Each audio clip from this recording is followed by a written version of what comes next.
numbers.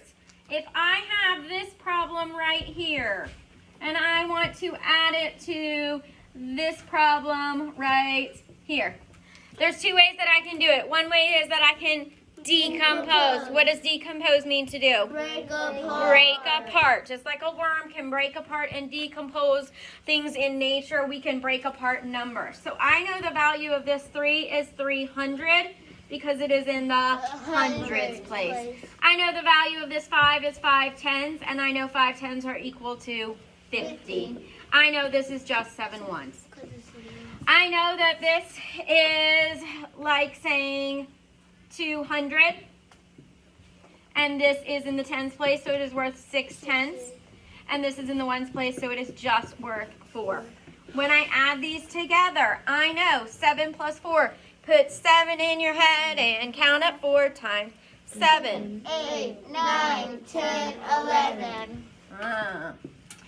I know 5 plus 5 is 10. So 5 plus 6 is doubles plus 1. So 5 plus 6 is? 110. Well, it's going to be 11, but then yes, we have to add the 0, so it is 110. I know 2 plus 3 is 5, so 300 plus 200 is 500. Okay? If you don't know how to add these all together, could you decompose this into 100 and 110? Yes. Could you decompose this into 110 and 11? Yes. All right, so now I have 500 plus 100 is 600. I know 10 plus 10 is 20. Okay, and then just plus 1.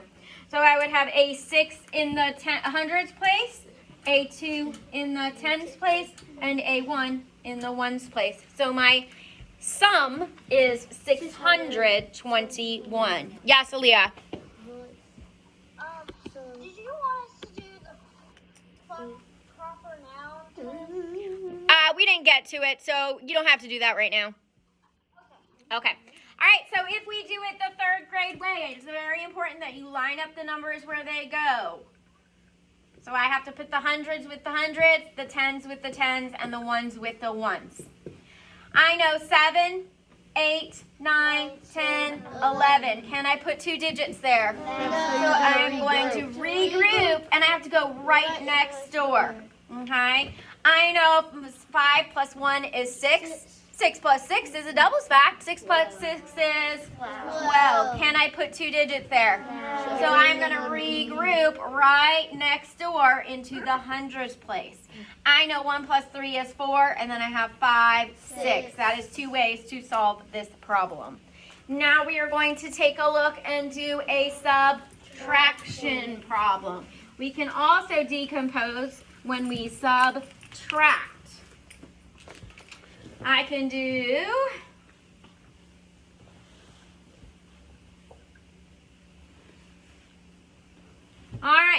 I can do 700 minus 61 minus 327. I know the value of this 7 is 700.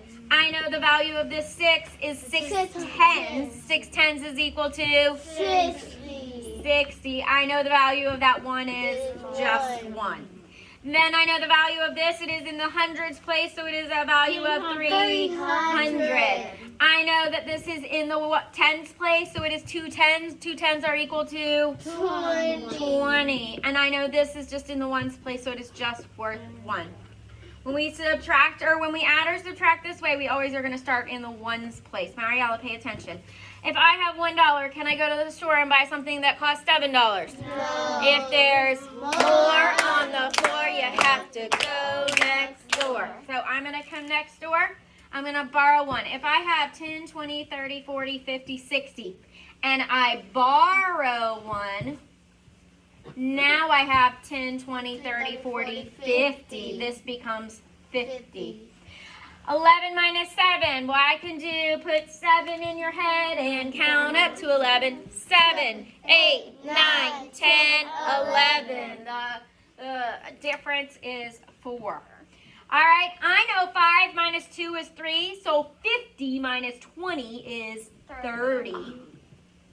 I know 7 minus 3 is 4. So 700 minus 300 is 400. Okay? And then I'm just going to add them back together. So my total is 434. Guys, the difference is the answer you get when you subtract. So the difference between these two numbers is 434. I can also show it the third grade way. I have to line up my numbers correctly. All right, I always start in the Ones place. sit up, look and listen. If I have 1 cookie, can I eat 7 cookies? No. If there's more on the floor, you have to go next door. So I'm going to go next door and borrow 1. If I had 6 and I borrowed 1, how many do I have now? 5. So this is going to make this a 5. And this was 1, 1. And I added this 10 over with it. 10 and a 1 is 11. 11 minus 7 is 4. 5 minus 2 is 3. 7 minus 3 is 4. And I got the same answer as doing it by decomposing. All right. Please go take out your dry erase boards and your markers for a